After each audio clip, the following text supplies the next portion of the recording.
Hello again. So we did Ohm's law. Not really a law, an observation, a relationship that holds true for many materials, not all. In many situations, not all. Lots of common situations, definitely. Okay. Broadly speaking, the purpose of Ohm's law is to answer the question, given a certain amount of resistance in the circuit that is caused by the various devices that you're trying to operate with your electric current, and given the EMF that you're creating in order to drive that current, EMF is what is the slightly better name for what we used to call electric potential.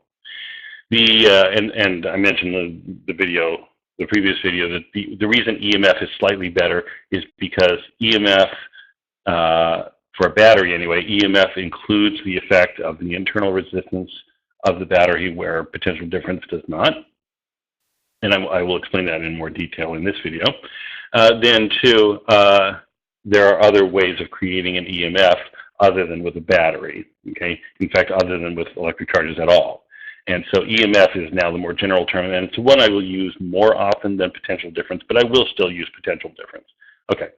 But anyway, so the purpose of Ohm's law is to answer the question, how big of a current flows? The more resistance to flow there is, the less you get. But the bigger the EMF you provide, the bigger current you get. And so Ohm's law shows off that relationship, which says the current that flows depends on the EMF that you supply and the resistance that is opposing your current. Right? So that's Ohm's law in a nutshell. And as I said, it doesn't always work. This is not always the way that you calculate the resulting current. And the typical situation, not the only situation, but typically where Ohm's law will fail to give you the correct answer. And what I mean by that, by the way, is that you can always plug numbers in for the EMF and for the resistance and calculate a value of I. But then if you go and actually measure with a meter the current that's flowing through your circuit, your measured value may not be equal to the calculated value. And that's when that's true. That's what I am thinking of. That's what I'm referring to when I say that Ohm's law fails. And the typical situation in which Ohm's law gives you the wrong answer, its predicted answer is not matched by what you actually measure, is that the resistance that's in your circuit is changing, or at least is not constant. Either it's not constant from one point in the circuit to another point in the circuit, or more commonly, if it is changing with time. The most common way that resistance will change is if the temperature, and I mentioned this before, if the temperature of the circuit path, the wires or whatever, is changing. It turns out the resistance is very temperature sensitive. Okay, and we will talk about where temperature comes into that and how that happened, and how does that have any connection with current and so on. So we'll talk about all that. So let's start doing all of these things, and everything will start from a consideration of where does resistance come from in the first place. Well, the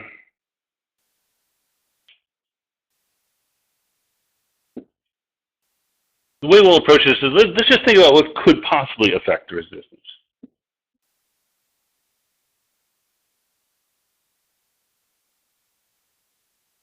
Okay, so I mentioned in a previous recording, and we've probably discussed it in class, that the flow of charge through a conductor is that essentially the conduction electrons, which are in the outermost shells of metal atoms, are very loosely bound to the atom and are easily knocked loose. And so they end up literally floating in space between one metal atom and the next atom over. And the slightest disturbance to the wire, the slightest disturbance to the conductor, such as, for example, attaching a battery to it, will start to knock those conduction electrons loose. And they will tend to jump from atom to atom to atom. And And the speed at which they do that is fairly slow. It's a few, it's centimeters per second typically, some small number of centimeters per second. The so-called drift speed of current is actually surprisingly slow.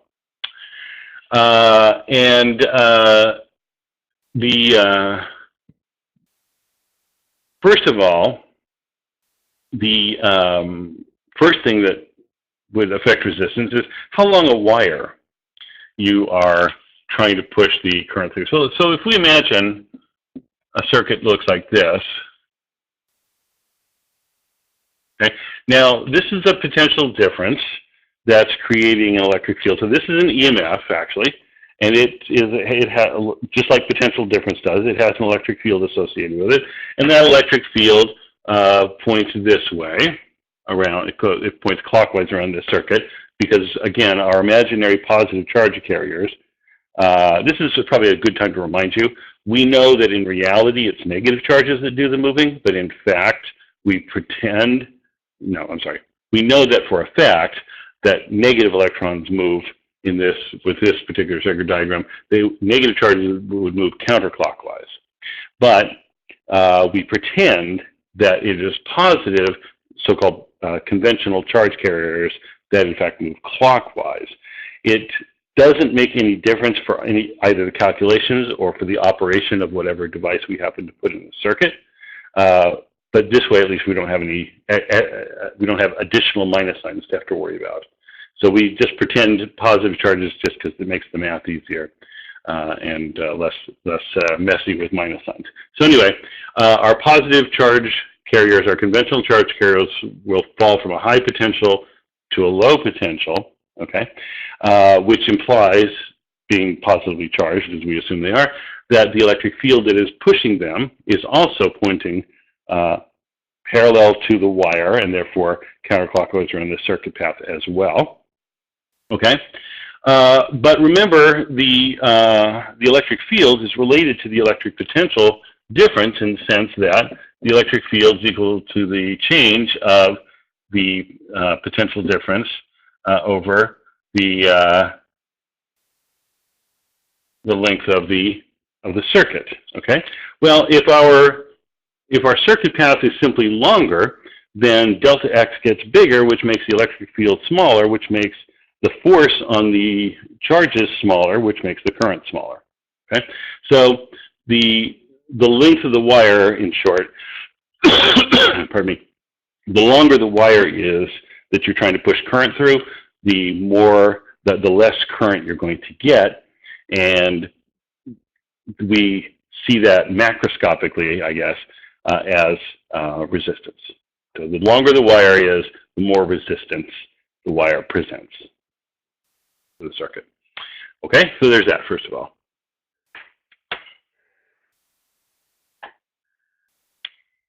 So length of wire, or more generally, the length of the circuit path.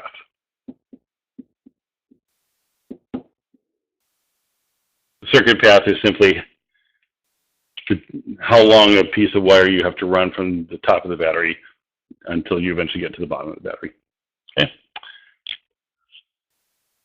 And we'll call that L, I guess. Okay.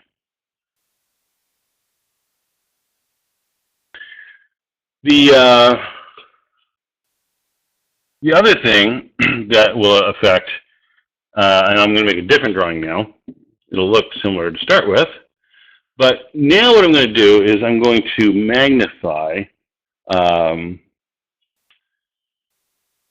my wire, and I'm going to blow it up here. So it's really the same size wire. I just want to show you something inside of it. Okay. So we have our positive charge carriers. These are the imaginary charges that we pretend are flowing, even though we know in reality that it's negative charges. But anyway, so these charges are flowing. Our potential difference is down here. Okay, our electric field is driving the current this way. I'm told you can't actually see the green on video, so I guess I won't do green. How about do brown? So the electric field vector is driving the current. I don't see you can see that any better.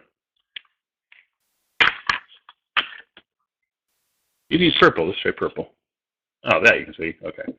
So there's our electric field, which is pointing in the same direction as the current, which it should do, right? Because the electric field causes the current through applying forces on the charges. Okay. So we have this electric field that's pointing this way, and it's applying forces on all of these charges. Well, think about this, though. If I have suppose I had a really, really thin wire, instead of all big like I've drawn here, suppose my wire were in fact small. So you got this. So you have this. Now I'm going to, you can pause recording until you've got this, and then I'm going to erase this and draw something else. Suppose my wire were much, much thinner than this.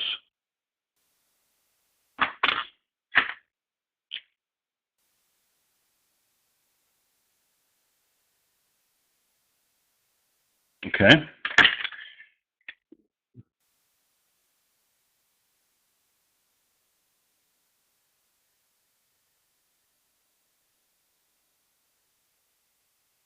The thing that I want you to notice here is that because the wire is so much narrower, there are simply fewer of these charge carriers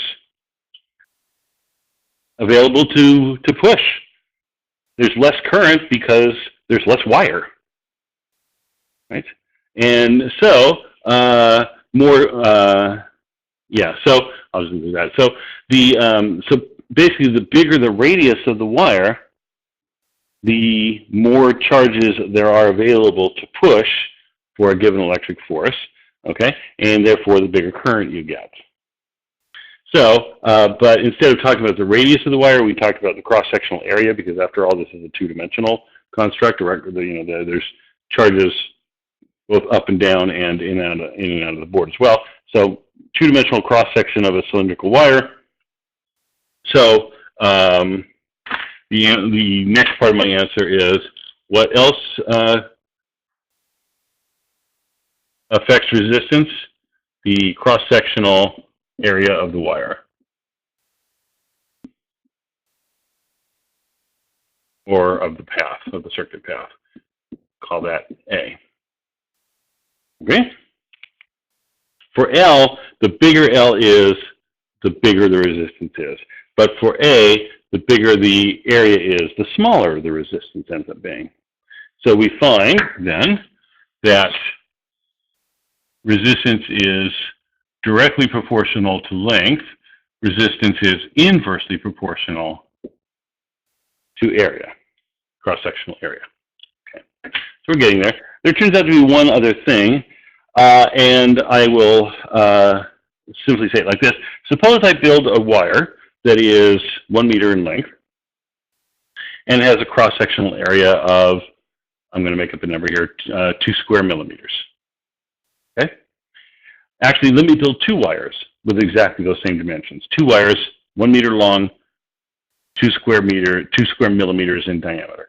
But I make the first wire out of copper, and I make the second wire out of wood. Wood. I think you'll agree, just sensibly, that although the 2 wires are identical in their length and in their cross-sectional area, they're not going to carry the same current. The reason is simply copper is a really, really good conductor. It allows charges to move from atom to atom to atom really, really easily, and wood is exactly not that. Wood is a terrible conductor. In fact, it's a very good insulator. And so given the same length of wires, given the same cross-sectional area of wire, given the same battery, you're going to get completely different currents. And that's simply due to the fact that wood has different electrical properties than copper does. Okay?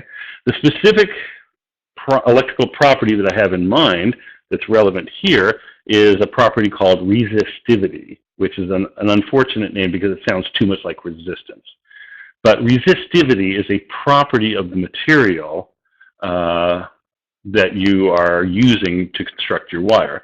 And so, as you might guess from its name, wood, to use my example here, wood has a much, much larger resistivity than copper does. Copper's resistivity is tiny.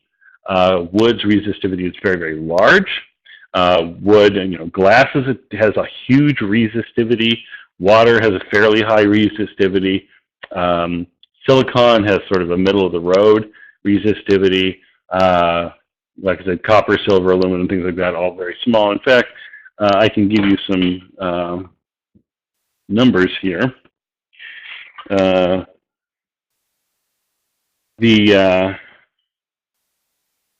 the third thing is, the larger the resistivity of the material, the larger the resistance of your circuit. So the resistance of your circuit is directly proportional to the resistivity, and that's rho there.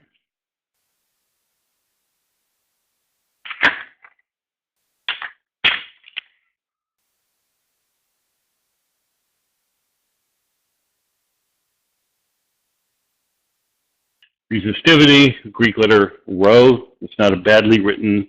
That is not a badly written P. That is the Greek letter rho.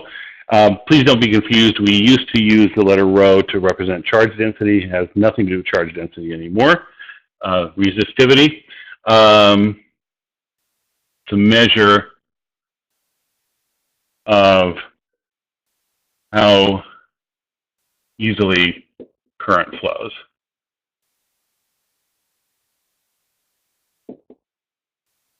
In a material, not in a circuit, but in a material. Okay? So, to give you some representative numbers here,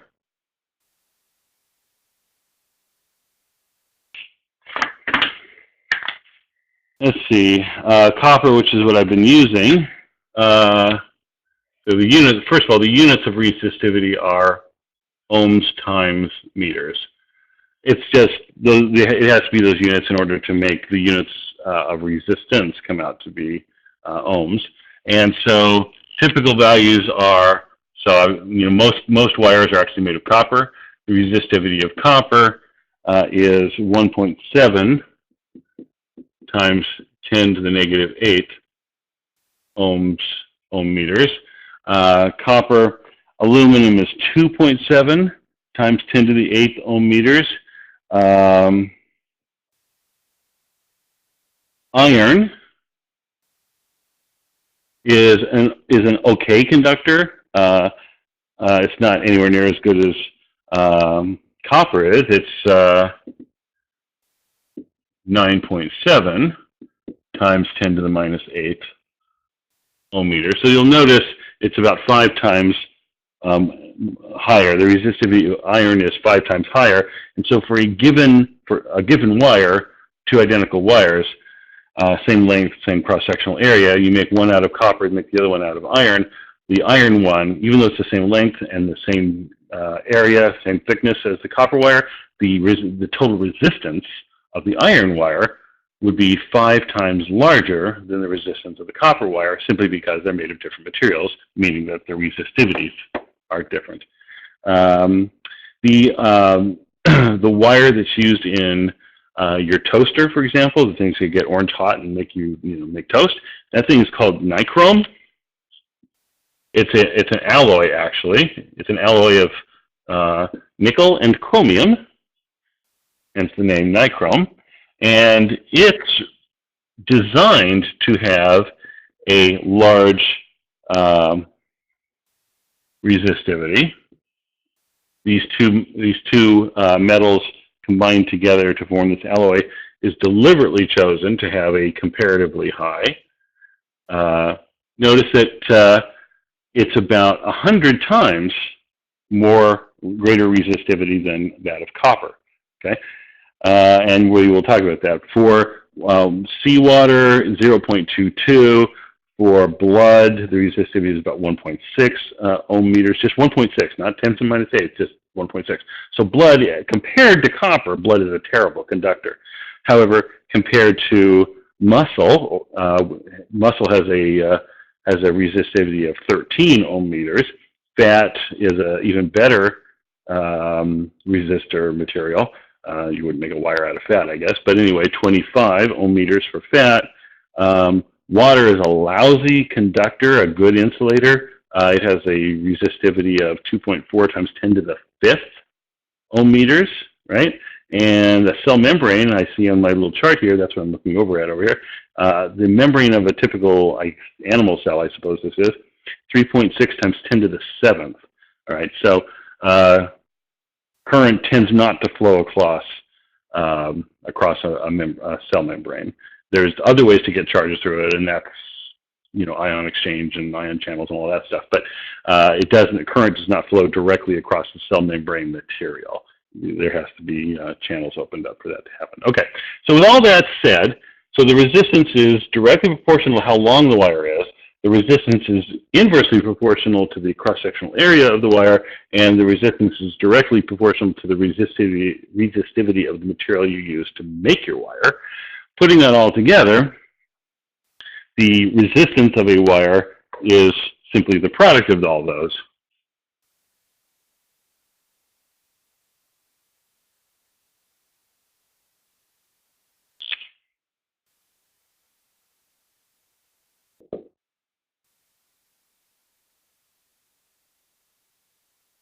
Rho L over A, I'm sorry.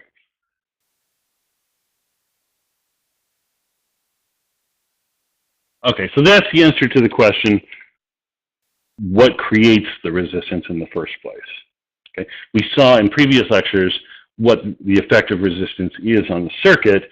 This is the answer to the question, where did that resistance come from? And it came from how you built the circuit. It came from how long the wire was that you made, that you used, how thick the wire was in the form of its cross-sectional area, and the resistance comes from what you made the wire out of.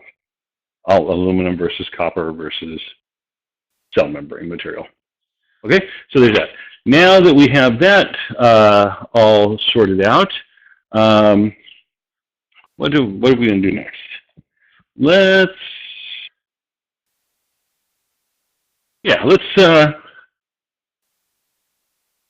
next talk about how and when Ohm's law fails and associated concepts there. So, yeah, the failure of Ohm's law. Next.